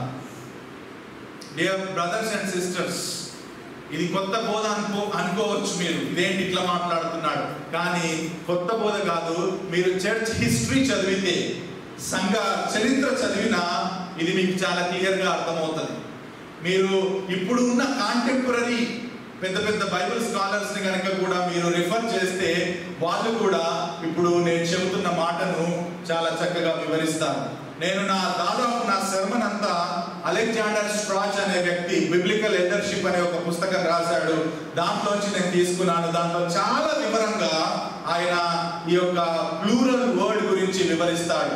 సంఘానికి ఒకడే నాయకుడు ఉండడం బైబిల్ సంబంధమైనది కాదు. ఆయన కొత్తగా సంఘాన్ని మొదలు పెట్టినప్పుడు, కొత్తగా ఒక సంఘం స్టార్ట్ అయినప్పుడు ఒక్కడిగానే ఉంటాడు. ఒకటేసారి 10 మంది నాయకులు ఉండకపోవచ్చు, దాంట్లో తప్పేం లేదు. కానీ ఎదుగుతున్నా కొద్దీ, ఆ సంఘము ముందుకు వెళ్తున్నా కొద్దీ కొత్త నాయకులను లేపాలి, తోటి పెద్దలను లేపాలి. తోటి పెద్దలతో కలిసి బహుళ నాయకత్వంగా సంఘాన్ని మనం నడిపించాలి. మనకు చాలా మందికి తెలుసు, కొంతమంది ఇప్పుడు సింగిల్ పాస్టర్స్ గా ఉండి చాలా పెద్ద పెద్ద సంఘాలు నడిపిస్తుంటారు. అది అసలు సంఘం అని నేను అనను. మా చర్చ్లో 1,00,000 మంది వస్తున్నారు, మా చర్చ్కి 50,000 మంది వస్తున్నారు అని సొంత డబ్బా పట్టుకునే వాళ్ళు చాలా మంది ఉన్నారు. అది వాక్యానుసారమైన సంఘం అని నేను ప్రత్యేకంగా నమ్మను నా వ్యక్తిగతంగా. కానీ ఒక మాట, ఇప్పుడు అటువంటి సంఘాల్లో స్థానిక నాయకులు ఇంకెవరూ లేరు, సెకండ్ జనరేషన్స్ లీడర్ లేరు, ఆయనతో కలిసి పనిచేస్తున్న నాయకులు కూడా లేరు. ఇప్పుడు ఆ నాయకుడికి సడన్ గా హార్ట్ అటాక్ వచ్చి చచ్చిపోయాడు. మరి ప్రభు దగ్గరికి పోయాడో ఏడికి పోయాడో నాకు తెలియదు, కానీ మొత్తానికి పోయిండు. ఇప్పుడు ఆ సంఘం పరిస్థితి ఏంటి? తోటి నాయకులు లేరు, తోటి పెద్దలు లేరు. ఆ సంఘాన్ని ఇన్ని రోజులు ఒక్కడే మోనార్క్ లాగా నడిపించిండు. ఇప్పుడు ఏమైపోతుంది సంఘం? ఒక స్థానిక సంఘంలో సెకండ్ జనరేషన్ లీడర్స్ ని కానీ, తోటి నాయకులు కానీ లేపకపోతే నన్ను ఈ మాట అననివ్వండి, అది వాక్యానుసారమైన సంఘం కాదు. ఎంతసేపు ఆదివారం వచ్చి ప్రసంగం చేయడం కాపరి పని కాదు. తనతో పాటు నాయకులను లేపాలి, తన తర్వాత సెకండ్ జనరేషన్ నాయకులను లేపాలి. పౌలు అదే చేశాడండి. ఆయన ఏడికిపోతే ఆడికి పరిచయం చేసుకుంటూ వెళ్ళలే. ఆయన తిమోతిని లేపాడు, ఆయన తీతును లేపాడు, ఆయన డిసైపుల్స్ ని సెకండ్ తరం నాయకులను లేపి వాళ్ళను పాస్టర్లుగా నియమించి వాళ్ళకు పత్రికలు రాసి మీరు ఈ విధంగా పరిచర్య చేయండి అని ప్రోత్సాహం చేశాడు. మన కాపరులు వాళ్ళ సొంత రాజ్యాలే నిర్మించుకుంటున్నారు, కానీ తోటి నాయకులను లేపట్లేదు. ఆయన చచ్చిపోతే రేపొద్దున ఇంకొక నాయకుడు చూసుకోవడానికి ఆ నాయకులకు ట్రైనింగ్ కూడా ఇవ్వట్లేదు. డియర్ పాస్టర్స్ ఎవరైనా ఉంటే గమనించండి, నువ్వు చస్తే నీ సంఘ పరిస్థితి ఏంటి? ఒకవేళ నువ్వు సడన్ గా చావకపోవచ్చు, నువ్వు నీ విశ్వాసంలో ఒకవేళ ఒక పెద్ద పాపం చేసి దేవుడికి విరోధంగా పాపం చేసి నువ్వు తొలగిపోయావు అనుకో, నీ సంఘ పరిస్థితి ఏంటి? బహుళ నాయకత్వం ఉంటే అడ్వాంటేజ్ అదే. నేను ఎంత గొప్ప ప్రసంగికుని కావచ్చు, గొప్ప పాస్టర్ని కావచ్చు, నేను ఒకరోజు పాపంలో పడే పరిస్థితి ఉంది. ఒకవేళ నేను పాపంలో పడిపోతే నేను నాయకుడిగా ఉండడానికి వీలు లేదు, కాబట్టి నేను వెళ్ళిపోతా. కానీ బహుళ నాయకత్వం ఇంకా వేరే పాస్టర్లు కూడా ఉంటే వాళ్ళు they will take up the ministry. నాతో పాటు బహుళ నాయకులు ఉంటే నేను తప్పు చేస్తే నన్ను కరెక్ట్ చేయడానికి నా తోటి నాయకులు కూడా ఉంటారు. That is the advantage of plurality of leadership. Accountability ఉంటుంది, జవాబుదారీతనం ఉంటుంది. కొంతమంది పాస్టర్లకు జవాబుదారీతనమే ఉండదు. ఆయన మినిస్ట్రీ ఆయన ఒక్కడే చూసుకుంటాడు. ఆయన టచ్ చేస్తే కష్టం, మనకు షాక్ పడుతుంది కొంతమంది పాస్టర్లను టచ్ చేస్తే. ఆ విధంగా ఎలక్ట్రిక్ వైర్ చుట్టుకొని ఉంటాడు అనమాట. మీరు నన్ను టచ్ చేయొద్దు, నేను గొప్పోని, అనాయింటింగ్ వాడిని ముట్టొద్దు అని. దరిద్రమైన మాటలు అవన్నీ. ఒక పాస్టర్ తప్పులో ఉంటే ప్రశ్నించే హక్కు ఒక విశ్వాసికి ఉంది. లేదని బైబిల్ ద్వారా ఎవరైనా నిరూపించండి నాకు. వాక్యాన్ని అబద్ధంగా వక్రీకరించి అనాయింటింగ్ వాడిని, అభిషేకించిన వాడిని ముట్టొద్దు అని చెప్పి ఎవరైతే ప్రసంగాలు చేస్తున్నారో వాళ్ళు వాక్య వివరణ తెలియని నిరక్షరాస్యులు అని నేను అంటాను. ఒక పాస్టర్ తప్పు చేస్తే, ఒక పాస్టర్ వాక్యాన్ని వక్రీకరించి డైవర్ట్ చేసి ఏదైనా పని చేస్తే కూడా ఒక నార్మల్ విశ్వాసి అయి కూడా వెళ్ళి, పాస్టర్ గారు ఐ థింక్ మీరు చేస్తుంది కరెక్ట్ కాదేమో, వాక్యం ఏ విధంగా చెప్పట్లేదు కదా, మీరు ఒకసారి సరి చూసుకుంటే మంచిది అని చెప్పే అధికారం ఉంది. నన్ను ఎవడు పుట్టొద్దు, నేనే గొప్ప అని ఒక పాస్టర్ అనుకుంటే ఆ పాస్టర్ చాలా ప్రమాదంలో ఉన్నాడు. సో బహుళ నాయకత్వంలో అడ్వాంటేజ్ ఏంటంటే, నేను తప్పు చేస్తే నన్ను కరెక్ట్ చేయడానికి పాస్టర్ ఉంటాడు. క్విక్గా పరిచర్య భారం కూడా తగ్గుతుంది బహుళ నాయకులు ఉంటే. సో ఈ విషయాలు మనం నేర్చుకోకపోతే మనం చాలా చాలా వాక్య విరుద్ధంగా పరిచర్య చేసే అవకాశం ఉంది అని చెప్పే ప్రయత్నం చేస్తున్నాను. అలా అని బహుళ నాయకత్వంలో ఒక వ్యక్తి ముందుంటాడు, ఆయనకు మనం లోబడి ఉండాల్సిన అవసరం లేదు అని అనుకోవడానికి వీలేదు. ప్రతి నాయకునికి వివిధ రకాలైన తలాంతులు ఉంటాయి, వివిధ రకాలైన పర్సనాలిటీస్ ఉంటాయి. ఆ వ్యక్తి ముందు నుంచి పరిచయలో ఉన్న వ్యక్తి ఎక్కువగా పరిచయలో ముందుంటాడు. అంత మాత్రాన మిగతా నాయకులంతా సమాన హోదా లేదు అని అనుకోవడానికి వీల్లేదు. ఇప్పుడు రామకృష్ణ శామ్యూల్ బొప్పూరి గారితో పాటుగా సంఘ పెద్దగా ఉన్నాడు. కానీ శామ్యూల్ బొప్పూరి గారు ఎప్పటి నుంచో ఇక్కడ పరిచయం చేస్తున్నారు, వాక్యాన్ని ఆయన ప్రకటిస్తున్నారు, చాలా విషయాల్లో ఆయన ముందుండి చేయొచ్చు. అంత మాత్రాన ఇప్పుడు రామకృష్ణ సెకండ్ గ్రేడ్ పాస్టర్ అనుకోవడానికి వీల్లేదు. శామ్యూల్ బొప్పూరి గారికి ఉన్న సమాన హోదా ఇప్పుడు నియమింపబడుతున్న రామకృష్ణకు కూడా ఉంది అని మనం అర్థం చేసుకోవాలి. నేను ఎక్లీషియా ఎవాంజలికల్ ఫెలోషిప్ లో సంఘ పెద్దగా నేను ఉన్నాను. కానీ పాస్టర్ స్టీఫెన్ డేవిడ్ గారు కూడా సంఘ పెద్ద.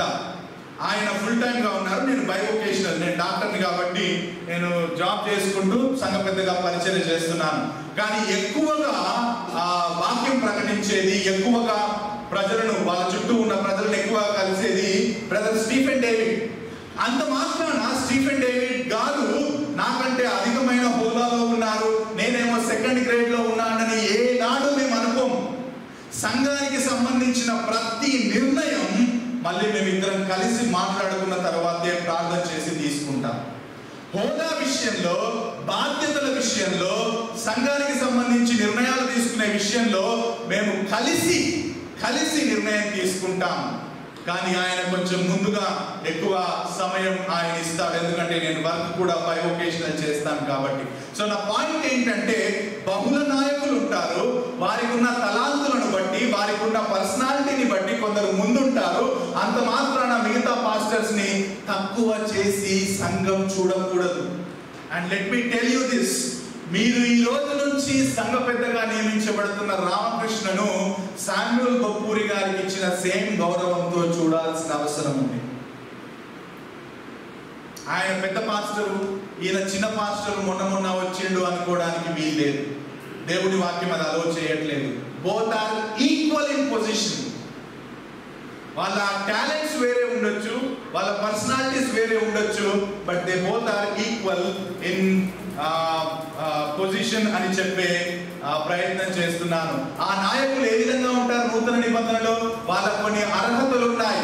అర్హతలు లేకుండా నాయకులుగా ఎవరిని నియమించొద్దండి. 1 తిమోతి 3వ అధ్యాయంలో పౌలు ఆ సంఘ పెద్దలకు ఉండాల్సిన అర్హతలను గురించి చాలా చక్కగా వివరిస్తాడు. మన దరిద్రం ఏంటంటే బైబిల్ కాలేజీలో కోర్స్ ఫినిష్ చేసి వస్తే సంఘ కాపరిగా పెట్టేస్తున్నారు. డాక్టరీన్స్ విషయంలో బైబిల్ సంబంధమైన మంచి జ్ఞానం ఉంటే వాళ్ళను బైబిల్ సంఘ పెద్దగా పాస్టర్గా నియమించేస్తున్నారు. ఇవేవి కూడా అర్హతలు కావు ఒక నాయకుడిగా ఉండాలంటే. 1 తిమోతి 3, తీతుకు రాసిన మొదటి పత్రిక 1వ పేతురు, వీటన్నింటిలో ఈ యొక్క రచయితలు చాలా క్లియర్ గా అర్హతలను మెన్షన్ చేశారు. నీకెంత హెడ్ నాలెడ్జ్ ఉన్నా, నువ్వెంత పెద్ద బైబిల్ కాలేజ్ నుంచి వచ్చినా, ఈ అర్హతలు నీలో లేకపోతే నువ్వు నాయకుడిగా ఉండడానికి అవకాశం లేదు. బైబిల్ ఒప్పుకోదు. నువ్వు నిందారహితుడిగా ఉండాలి, ఏకపత్ని పురుషుడుగా ఉండాలి. నాకు తెలిసి 2 భార్యలు ఉన్న పాస్టర్లు ఉన్నారు, ఇంకా పరిచయం చేస్తున్న వాళ్ళు ఉన్నారు. బైబిల్ ఏం చెప్తుంది? ఏకపత్ని పురుషుడు అయితేనే వన్ ఉమెన్ మ్యాన్ ఏమో. కొంతమందికి భార్య ఒకటే ఉంటుంది పాస్టర్కి, కానీ సంబంధాలు మాత్రం 3-4 ఉంటాయి. మళ్ళీ పరిచర్య చేస్తావు ఆదివారం వచ్చి. నువ్వేం చేస్తావు ఇంకా పరిచర్య? అర్హత ఉందా నీకు? ఏకపత్ని పురుషుడు, నీకు నిందారహితుడిగా ఉండాలి. ఏ బ్లేమ్ నీ మీద ఉండొద్దు. నువ్వు అతిథి ప్రియుడై ఉండాలి. అంటే హాస్పిటాలిటీ ఇవ్వడానికి చాలా ఇష్టపడాలి. ఇంటింటికి వెళ్ళి హాస్పిటాలిటీ తీసుకోవడం కాదు. పాస్టర్లకు ఈ మధ్యప్రదేశ్ ఎందుకు ఎక్కువ వస్తాయో తెలుసా? మధ్యప్రదేశ్ అంటే ఇది. ఎందుకంటే ప్రతి ఇంటికి పోయి మటన్ చికెన్ బాగా తిని, పాస్టర్ గారు వచ్చారు మటన్ పోయండి, పాస్టర్ గారు వచ్చారు చికెన్ ఇవ్వండి, పాస్టర్ గారు వచ్చారు జ్యూస్ ఇవ్వండి, తిని తిని తిని బీపీలు షుగర్లు వచ్చిపోతున్నారు. కానీ బైబిల్ 1వ అధ్యాయం 1 తిమోతి 3వ అధ్యాయంలో ఒక నాయకుడికి ఉండాల్సిన అర్హత ఏం చెప్తుందంటే అతిథి ప్రియుడై ఉండాలి. అతిథి ప్రియుడై ఉండాలంటే పోయి తినడం గురించి మాట్లాడట్లే. నీవు సంఘానికి ఆతిథ్యం ఇచ్చే వ్యక్తిగా, అంటే ప్రేమ చూపే వ్యక్తిగా ఉండాలి. మర్యాదస్తుడిగా ఉండాలి. ఈ అర్హతలు లేకుండా నువ్వు కాపరిగా ఉండడానికి వీల్లేదు. అలాగని ఈ అర్హతలు కంప్లీట్ గా 100% ఉంటేనే నియమించాలని కాదు. మనం ఎదుగుతూ ఉంటాం వాక్యంలో, మనం ఈ అర్హతల్లో కూడా ఎదుగుతూ ఉంటాం. కాబట్టి సంఘం ఎప్పుడైతే ఈ లక్షణాలు ఒక వ్యక్తిలో గమనిస్తుందో, ఆ గమనించిన తర్వాత ఈ వ్యక్తి అర్హుడు అని చెప్పి ఎప్పుడైతే ఒక అండర్స్టాండింగ్ వస్తుందో, అప్పుడు ఆ వ్యక్తి నాయకుడిగా నియమించబడాలి. మనం చాలా మంది కిరాయికి తెచ్చుకుంటారు పాస్టర్లను, అవునా? మీకు తెలుసో లేదు. కొంతమంది ఇంటర్వ్యూలు చేస్తారు. నేను చూసిన ఇంటర్వ్యూ చేసి, ఓకే నువ్వు ఇంటర్వ్యూలో పాస్ అయినావు, నువ్వు పోయి ఆ సంఘానికి కాపరిగా చేయు అని అంటారు. ఎవరు చెప్పారు ఇంటర్వ్యూలు చేసి సంఘాలను కాపరులుగా చేయమని? ఏ వాక్యం చెబుతుంది? అర్హతలు ఎక్కడ నువ్వు గమనిస్తావో ఆ వ్యక్తి మాత్రమే పరిచర్యకు అర్హుడు. ఆ అర్హతలు గమనించాలంటే ఆ వ్యక్తి ఎక్కడ ఉండాలి? నీ స్థానిక సంఘంలో ఉండాలి. నాయకులను నీ స్థానిక సంఘంలో లేపాలి, కానీ బయట నుండి అరువు తెచ్చుకోవద్దు. ఇప్పుడు బయట నుంచి వచ్చాడండి కాపరిగా పనిచేయడానికి, ఆయనకు నెలకు 10,000 శాలరీ ఇచ్చి తీసుకున్నాం అనుకోండి. ఇప్పుడు ఈ అర్హతలన్నీ ఆయనలో ఉన్నాయో లేదో నీకు ఎట్లా తెలుస్తుంది? అసలు ఆయన మీద ఏ బ్లేమ్ ఉంది? ఆయన అసలు సంఘాన్ని ప్రేమిస్తాడా? మర్యాద ఉందా? బయట వ్యక్తులతో మంచి పేరుందా? ఈ 1 తిమోతి 3లో చెప్పిన విషయాలు ఆయనలో ఉన్నాయా అని నీకు ఎట్లా తెలుస్తుంది? సో అర్హతలను పక్కన పెట్టి ఆయనకి ఏదో హెడ్ నాలెడ్జ్ ఉంది, బైబిల్ బాగా వచ్చు, బాగా ప్రసంగం చేయగలడు అనే ఈ పై చూసి కనుక మనం నాయకులను లేపితే ఆ సంఘం అండర్ నరిష్డ్ సంఘం అయిపోతుంది. లేకపోతే ఆ సంఘం దేవునిలో ఎదిగే సంఘం కాదు. That's why Bible encourages to home grow. నీ సంఘంలో నాయకులను లేపాలి. ఎందుకంటే ఆ నాయకుని జీవితం నీకు తెలుసు. ఇప్పుడు రామకృష్ణ ఎన్నో సంవత్సరాలుగా ఇదే సంఘంలో ఉన్నాడు. ఆయన జీవితం నీకు తెలుసు. ఆయన ఏ విధంగా ఉంటాడనేది మీకు తెలుసు. అందుకే ఇప్పుడు ఆయన మీరు నాయకుడిగా తోటి పెద్దగా నియమించారు. ఇంకా ఈయన 100% పర్ఫెక్ట్ అంటే కాదు. Nobody is perfect. We grow, మనం ఎదుగుతాం. కానీ ఆ లక్షణాలు ఆయనలో ఉన్నాయి కాబట్టి మనం ఈరోజు ఆయన నియమించడానికి ముందుకు వచ్చాం. ద పాయింట్ ఏంటంటే you have to home grow your leaders. నీ సంఘంలో ఆ నాయకులకు ఉండాల్సిన అర్హతలను చూసి నీవు నాయకునిగా ఒక వ్యక్తిని నియమించాలి. చివరిగా, ఒకవేళ నాయకత్వం అంటే ఈ విధంగా ఉంటే ఈ నాయకులకు మనమేం చేయాలి అంటే బైబిల్ చెబుతుంది సంఘ నాయకత్వానికి లోబడాలి. మీరు ఈ సంఘంలో ఉంటే ఈ సంఘ నాయకత్వానికి లోబడాలి. నాకు లోబడాల్సిన అవసరం లేదు, నేను చెప్పిన మాటలు వినాల్సిన అవసరం లేదు. ఎందుకంటే నేను మీ కాపరిని కాదు, నేను మీ అధ్యక్షుణ్ణి కాదు. మీ ఆత్మలను కాసే అధ్యక్ష పదవి కేవలం ఈ నాయకులకు ఉంది. వారికి మీరు లోబడాలి. కొన్నిసార్లు వాళ్ళు చెప్పేవి మీకు ఇష్టం ఉండకపోవచ్చు, వాళ్ళు తీసుకునే నిర్ణయాలు మీరు అంగీకరించకపో మీ మైండ్కి అబ్బా ఇది కరెక్ట్, వీళ్ళు తీసుకుంటుంది, ఇది కరెక్ట్ కాదేమో అని మీకు అనిపించవచ్చు. But still you have to trust your leadership. మీరు మీ పర్స్పెక్టివ్ తోటే ఆలోచిస్తారు, ఇట్లా చేస్తే బాగుండేదేమో. కానీ వాళ్ళు నాయకులు సంఘం మొత్తాన్ని దృష్టిలో పెట్టుకుని నిర్ణయాలు తీసుకుంటారు. సో మీరు మీ నాయకులను నమ్మాల్సిన అవసరం ఉంది, వాళ్ళ మాటకు లోబడాల్సిన అవసరం ఉంది. అలాగని వాళ్ళు ఏది చెప్తే అది లోబడాల్సిన అవసరం లేదు. అది వాక్య సంబంధం, సత్యవాక్యం కరెక్ట్ గా ఉన్న దాని కింద ఉంటేనే మీరు నమ్మాలి. ఒకవేళ వాళ్ళు వాక్యాన్ని పక్కన పెట్టి వాక్య విరుద్ధమైన నిర్ణయాలు తీసుకుంటే మీరు వెళ్ళి వాళ్ళతో మాట్లాడే అవకాశం కూడా ఉంది. ఆబ్వియస్గా జెంటిల్గా వెళ్ళాలి, వాళ్ళతో పర్సనల్గా వెళ్ళి మీరు మాట్లాడాలి. కానీ మా పాయింట్ ఏంటంటే మీరు సంఘ నాయకత్వానికి లోబడాల్సిన అవసరత ఉంది. సంఘ నాయకత్వానికి లోబడడం ఎందుకు అని అంటే దేవుడు వాళ్ళను మీ ఆత్మల మీద కాపరులుగా ఉంచాడు. దేవుడు మీ ఆత్మలను కాయడానికి వాళ్ళని నియమించాడు. మీ ఇంట్లో ఎవరైనా చచ్చిపోతే వాళ్ళు వచ్చి ప్రార్థన చేస్తారు, మీకేమైనా అయితే వాళ్ళు వచ్చి మిమ్మల్ని ప్రోత్సాహపరుస్తారు. దేవుని వాక్యాన్ని వారం వారం మీకు ఒక పోషక పదార్థంగా వాళ్ళు మీకు ఇస్తారు. మీ జీవితాల మీద వాళ్ళు ప్రతి నిమిషం ఆలోచించి మీ కొరకు ప్రార్థన చేస్తారు. ఇంత వాళ్ళు చేస్తుంటే, దేవుని వాక్యానుసారమైన విషయాలు మీకు బోధిస్తుంటే మీరు ఎందుకు లోబడరు?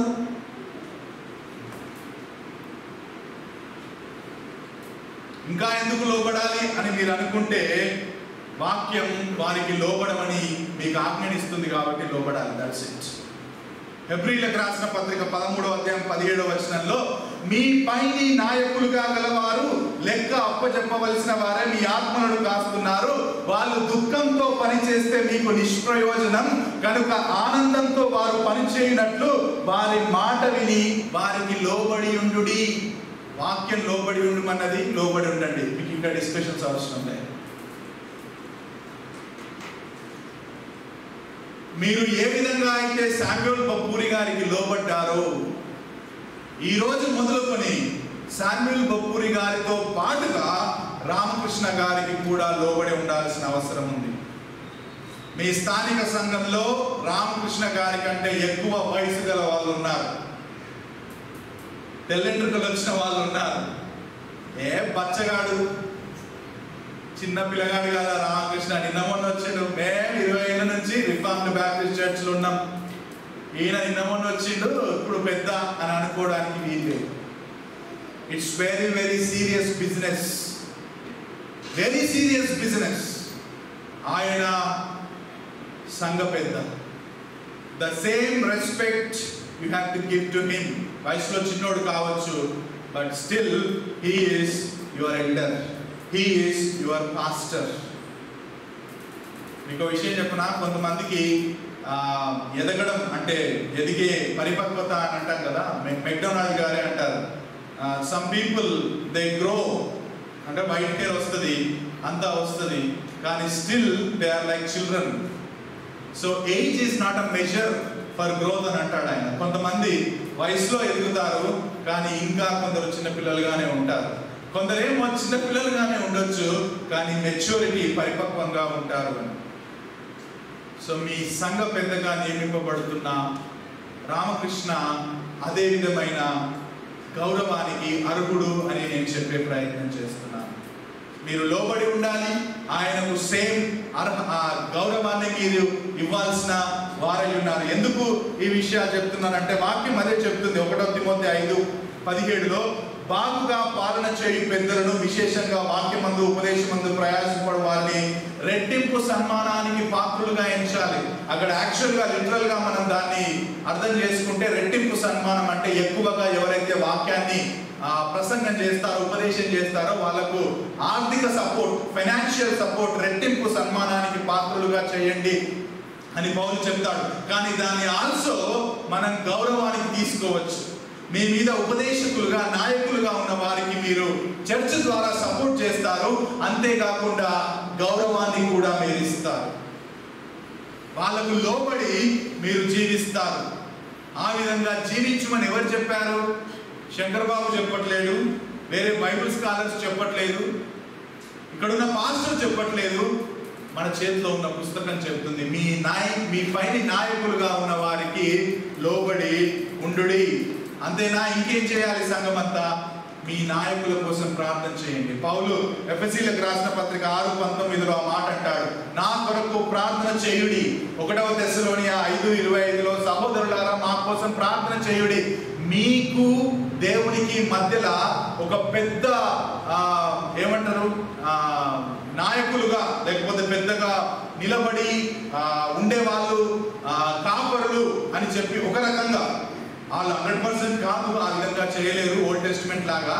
కానీ మీ ఆత్మీయ జీవితాలను కాయడానికి, మీకు సపోర్ట్ చేయడానికి దేవుడు నియమించిన వ్యక్తి మీ సంఘ నాయకులు. కాబట్టి వాళ్ళు వాళ్ళ పని సరిగ్గా నిర్వర్తించడానికి మీరు వారి కోసం ప్రార్థన చేయండి.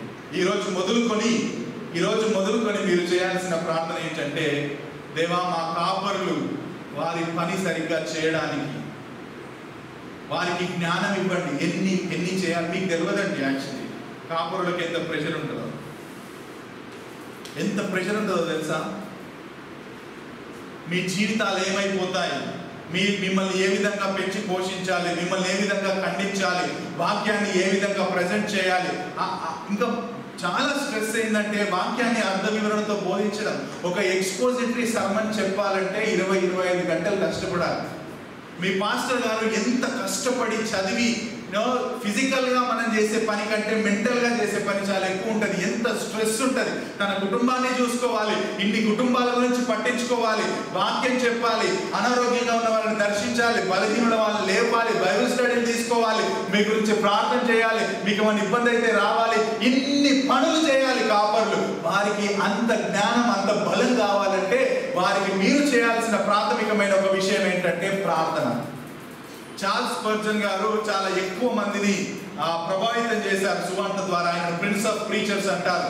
ఈయన యాక్చువల్లీ ఈయన యూరోప్ లో ఉంటాడు, లండన్. ఆయన అమెరికాకి వెళ్ళాడు. చార్ల్స్ స్పర్జన్ గారు వెళ్తే అక్కడ ఒక ఆయన స్పర్జన్ గారిని పట్టుకొని, how actually you are impacting the church in a large sense, చాలా ఎక్కువ మందిని మీ ప్రసంగాల ద్వారా ప్రభావితం చేస్తున్నారు.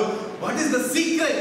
ఏంటి దాని వెనుకాల ఉన్న సీక్రెట్ ఏంటి అని చెప్పి అడిగితే ఒకటే మాటలో జవాబు ఇచ్చాడంట, మై పీపుల్ ప్రే ఫర్ మీ.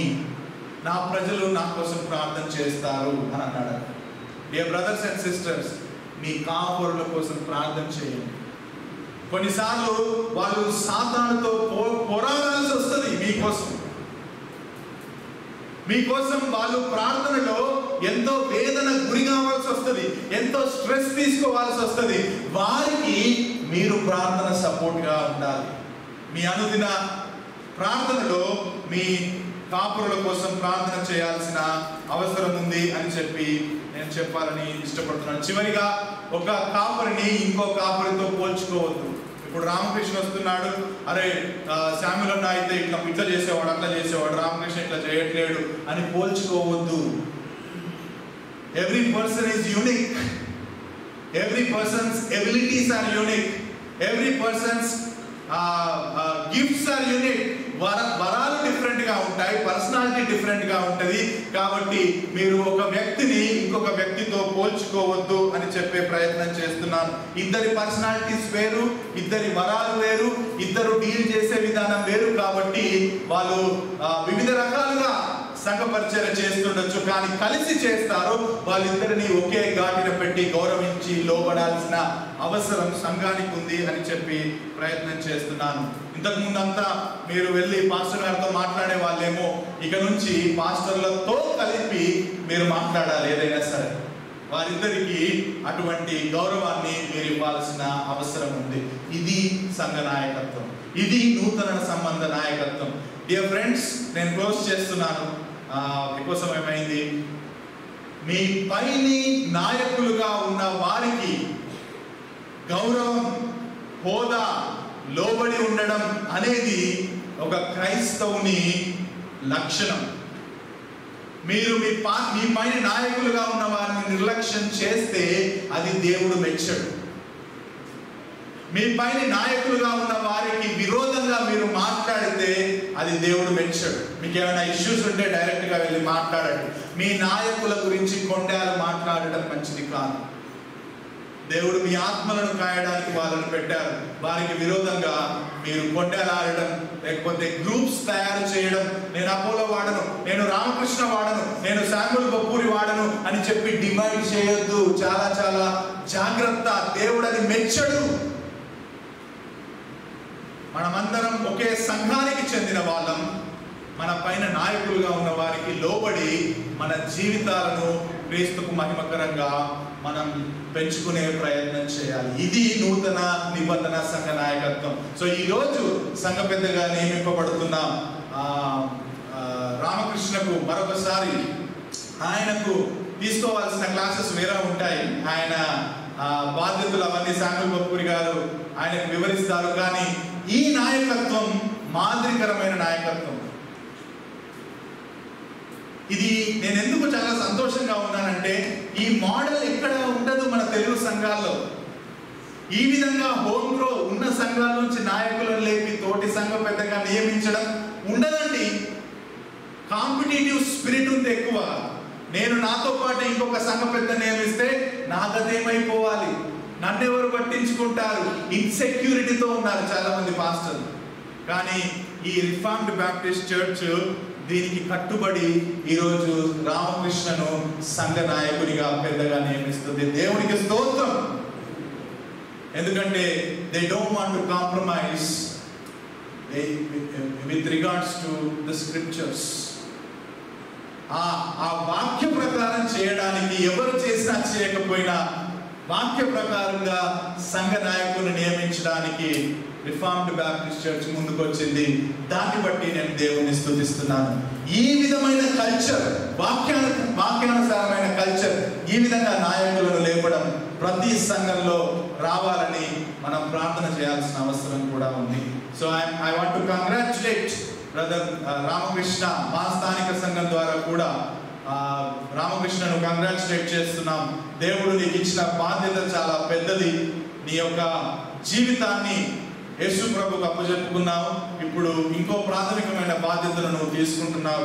దేవుడు తన వాక్యానుసారంగా నీ తోటి పెద్దతో కలిసి సంఘాన్ని నడపడానికి, సంఘాన్ని కాయడానికి, పోషించడానికి ఆయన కృపను నీకు ఇవ్వాలని మేము ప్రార్థన చేస్తాం. మనందరం కూడా ప్రార్థన చేస్తాం. దేవా, మీకు వందనాలు స్తోత్రాలు చెల్లిస్తూ నూతన నిబంధన సంఘం గురించి, నాయకులు అంటే ఎవరు, వారి అర్హతలు ఏంటి, వారి విధులేంటి, బహుళ నాయకత్వం అంటే ఏంటి, సంఘం యొక్క ప్రతిస్పందన ఏంటి అనే విషయాలు కూలంకషంగా మేము మాట్లాడుకున్నాం. ఈరోజు రామకృష్ణ మరి స్థానిక సంఘ నాయకుడిగా నియమింపబడిపోతుండగా ఇటువంటి మాదిరి మిగతా సంఘాలకు కూడా మీరు దయచేయండి ప్రభువా. ఎంత చక్కని మాదిరి, వాక్యానుసారమైన మాదిరి ఈ రిఫార్మ్డ్ బ్యాప్టిస్ట్ చర్చ్ వాళ్ళు చేస్తున్నారు. ఇది ఎన్నో సంఘాలకు మాదిరికరంగా ఉండి మీ యొక్క సువార్తను, వాక్యానుసారమైన బోధను, నాయకత్వాన్ని ఇంకా ఎంతో మందికి అందించడానికి ఈ సంఘాన్ని మీరు వాడుకోమని, తమ్ముని కూడా మీరు దీవించి నడిపించమని యేసుక్రీస్తు నామమున ప్రార్థించి అడిగి వేడుకుంటున్నాము తండ్రి. ఆమేన్. ఆమేన్. థాంక్యూ.